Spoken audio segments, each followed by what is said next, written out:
গত আসরে আমরা সূরা কামারের ৪২ নম্বর পর্যন্ত আয়াতের আলোচনা শুনেছিলাম। আজ আমরা এই সূরার ৪৩ থেকে ৫৫ নম্বর পর্যন্ত আয়াতের সংক্ষিপ্ত তাফসির উপস্থাপনের চেষ্টা করব। প্রথমেই ৪৩ থেকে ৪৬ নম্বর পর্যন্ত আয়াতের তর্জমা শোনা যাক। তোমাদের মধ্যে কাফেররা কি ওই সব লোকের চেয়ে ভালো, নাকি কোনো আসমানি গ্রন্থে তোমাদেরকে ক্ষমা করে দেওয়ার সনদ আছে? নাকি তারা বলে, আমরা এক সংঘবদ্ধ অপরাজেয় দল। এই দল তো শীঘ্রই পরাজিত হবে এবং পৃষ্ঠ প্রদর্শন করে পালাবে। বরং কিয়ামত তাদের শাস্তির নির্ধারিত কাল, আর সেদিন হবে কঠিনতর ও তিক্ততর। সূরা কামারের শুরু থেকে এর আগের আয়াত পর্যন্ত অতীতের অবাধ্য ও পাপাচারী জাতিগুলোর পরিণতি বর্ণনা করা হয়েছে। এরপর এই আয়াতগুলোতে মক্কার মুশরিকদের উদ্দেশ্য করে বলা হয়েছে, তোমরা কেন অতীত জাতিগুলো থেকে শিক্ষা গ্রহণ করে মূর্তি পূজা সহ অন্যান্য নিকৃষ্ট কাজ থেকে বিরত থাকছ না? তোমরা কি একথা ভাবছ যে তোমরা অতীত জাতিগুলোর চেয়ে ভালো, অথবা তাদের চেয়ে তোমাদের গুনাহের মাত্রা কম? নাকি তোমাদের কাছে আল্লাহ তাআলার পক্ষ থেকে তাঁর আযাব থেকে বেঁচে যাওয়ার কোনো নিরাপত্তার গ্যারান্টি এসেছে? নাকি তোমরা একথা ভাবছ যে তোমরা এত বেশি শক্তিশালী হয়ে গেছো যে তোমাদের মোকাবেলা করার শক্তি কারণেই, এবং তোমরা আল্লাহর ইচ্ছার বিরুদ্ধেও দাঁড়াতে পারবে? অথচ আল্লাহ চাইলে মুসলমানদের এই ক্ষুদ্র দলটির কাছে তোমরা পরাজিত হতে পারো। তোমাদের এই সুসংবদ্ধ শক্তি তাসের ঘরের মতো ভেঙে পড়তে পারে এবং তোমরা যুদ্ধের ময়দান থেকে প্রাণ নিয়ে পালাতে পারো। এটি হবে পার্থিব জীবনে তোমাদের কর্মের পরিণতি।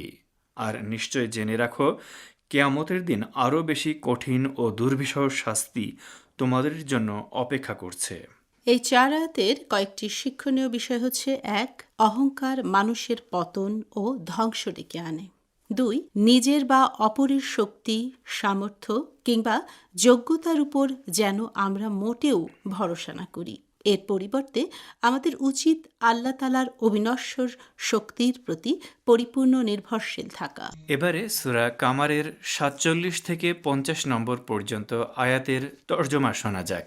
নিশ্চয়ই অপরাধীরা রয়েছে পথভ্রষ্টতা ও পরকালে প্রজ্বলিত আগুনে, যেদিন তাদেরকে উপুড় করে টেনে হিঁচড়ে নিয়ে যাওয়া হবে জাহান্নামের দিকে এবং বলা হবে, জ্বলন্ত আগুন ও জাহান্নামের কঠিন যন্ত্রণা আস্বাদন করো।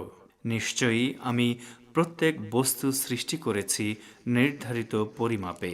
আমার আদেশ তো একটি কথায় নিষ্পন্ন হয়, চক্ষুর একটি পলকের মতো। আগের আয়াতগুলোতে পার্থিব জগতে বিভিন্ন জাতির পরিণাম বর্ণনা করার পর এই আয়াতগুলোতে তাদের পরকালীন পরিণতির বর্ণনা দেয়া হয়েছে।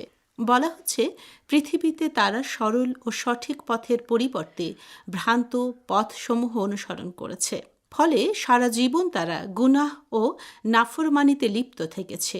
স্বাভাবিকভাবেই এ ধরনের মানুষ কিয়ামতের দিন নিজের ইচ্ছায় জাহান্নামে যেতে চাইবে না। তখন আযাবের ফেরেশতারা তাদেরকে টেনে হিঁচড়ে জাহান্নামের আগুনের মধ্যে ফেলবে। ফলে পৃথিবীতে তারা যে জাহান্নামকে অস্বীকার করত, সেদিন তারা তাদের সমস্ত অস্তিত্ব দিয়ে তা অনুভব করবে।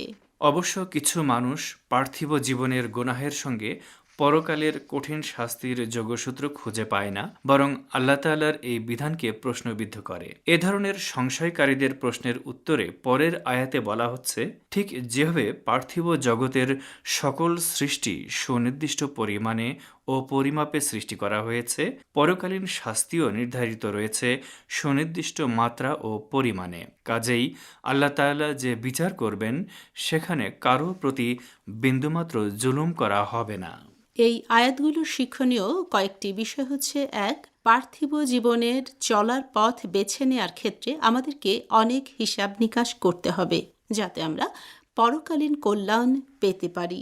তা না হলে আমাদেরকে ভ্রান্ত পথের অনুসারী হতে হবে, যেখানে হতাশা ও অনুশোচনা ছাড়া আর কিছু থাকবে না।